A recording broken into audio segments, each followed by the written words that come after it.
Olá, alunos, sejam bem-vindos.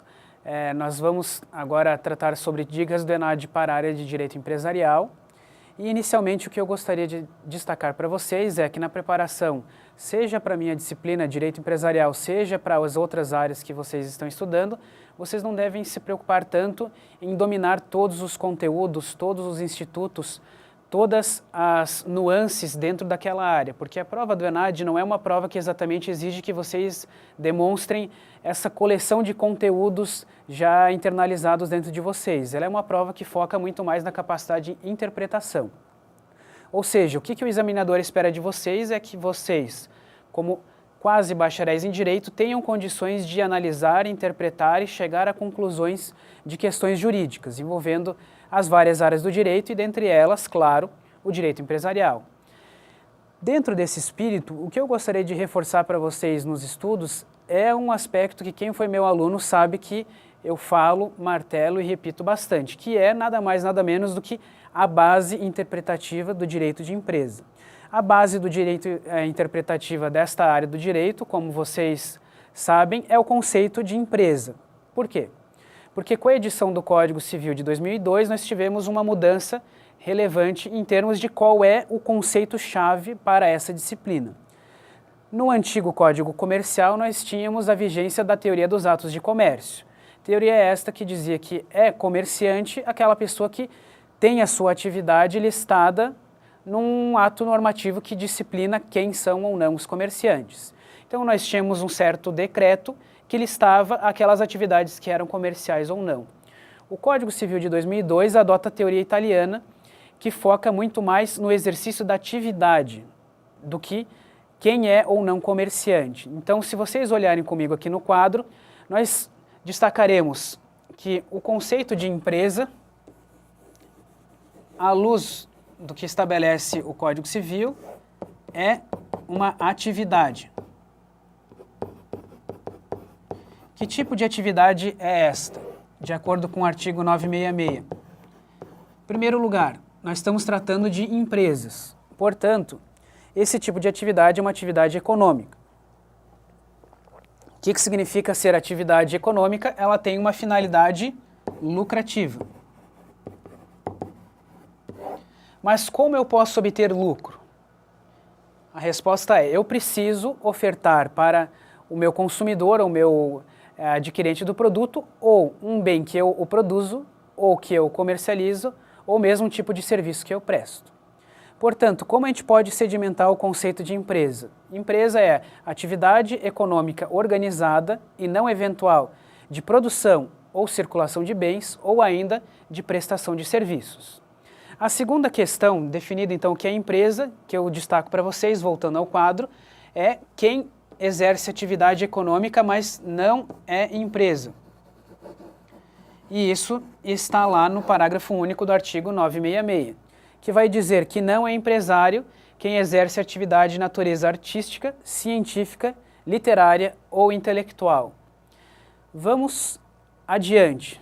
A segunda questão, então, a ser traçada é: quem exerce a empresa? Ou seja, que tipo de pessoa pode exercer essa atividade chamada empresa? Com relação a esse tipo de pessoa, nós sabemos que existem duas espécies distintas de acordo com o nosso Código Civil. Então, ou eu serei um empresário, e esse empresário aqui no quadro é uma pessoa natural ou pessoa física que exerce a empresa. Esse é o famoso empresário individual. Ou eu serei uma sociedade empresária. Popularmente e em geral, as pessoas jurídicas.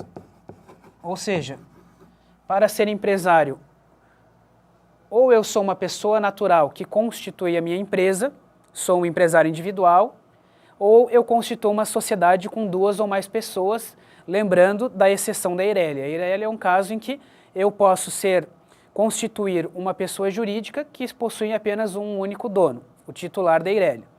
Mas, fora a possibilidade da Eirélia, nós sabemos que, se você desenvolver atividade em nome próprio, como pessoa natural, você será um empresário individual. Se você exercer essa atividade em sociedade com mais pessoas, você será você constituirá uma sociedade empresária que vai exercer a empresa. Na continuidade, então, como vocês estão vendo no quadro, de início nós temos a empresa, que é um tipo de atividade que é exercida ou por um empresário ou por uma sociedade empresária. Além disso, é importante que vocês se recordem do conceito de estabelecimento empresarial. O estabelecimento é o complexo de bens que o empresário fará uso para, a partir deles, exercer a empresa. Ou seja, se a empresa é um tipo de atividade, essa atividade vai precisar de uma pessoa que exerça ela, que venha a ser o empresário, e mais ainda, um complexo de bens que venha a constituir o conceito do estabelecimento empresarial. Agora, pessoal, avançando ao nosso conteúdo, eu gostaria de fazer uma breve revisão com vocês sobre as sociedades, ou seja, os tipos de sociedade empresária que nós podemos encontrar dentro do quadro a partir de algumas classificações de base.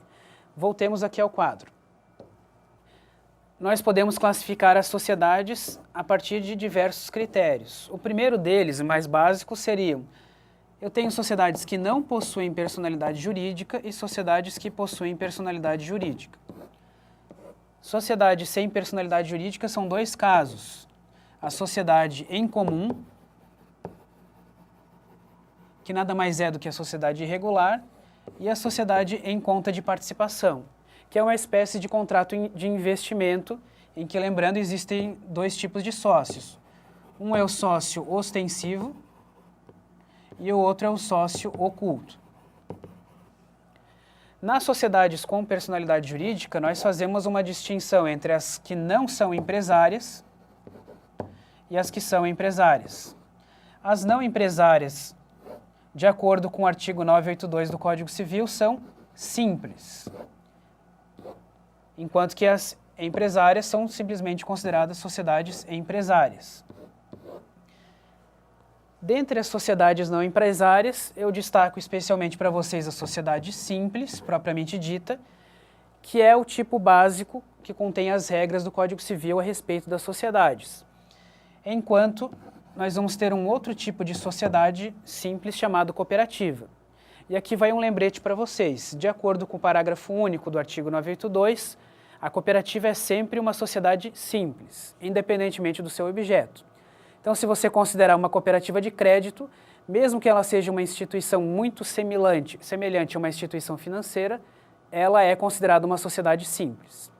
Voltemos ao quadro. Quanto às sociedades empresárias, para fins de ENAD, vale reforçar os tipos mais comuns que nós encontramos na prática. Então, nós temos a limitada, a EIRELI, que eu já fiz referência antes, e também a sociedade anônima. Bom, pessoal, nesse vídeo nós fizemos uma breve revisão sobre alguns conceitos de base do direito empresarial, especialmente o conceito de empresa, quem exerce a empresa, que nós vimos que é o empresário ou a sociedade, e também do estabelecimento empresarial. Além disso, nós fizemos uma breve exposição da estrutura da divisão das sociedades a partir das suas peculiaridades próprias. No próximo vídeo, nós trataremos sobre alguns aspectos do direito falimentar e também discutiremos algumas questões das provas anteriores do ENAD. Muito obrigado.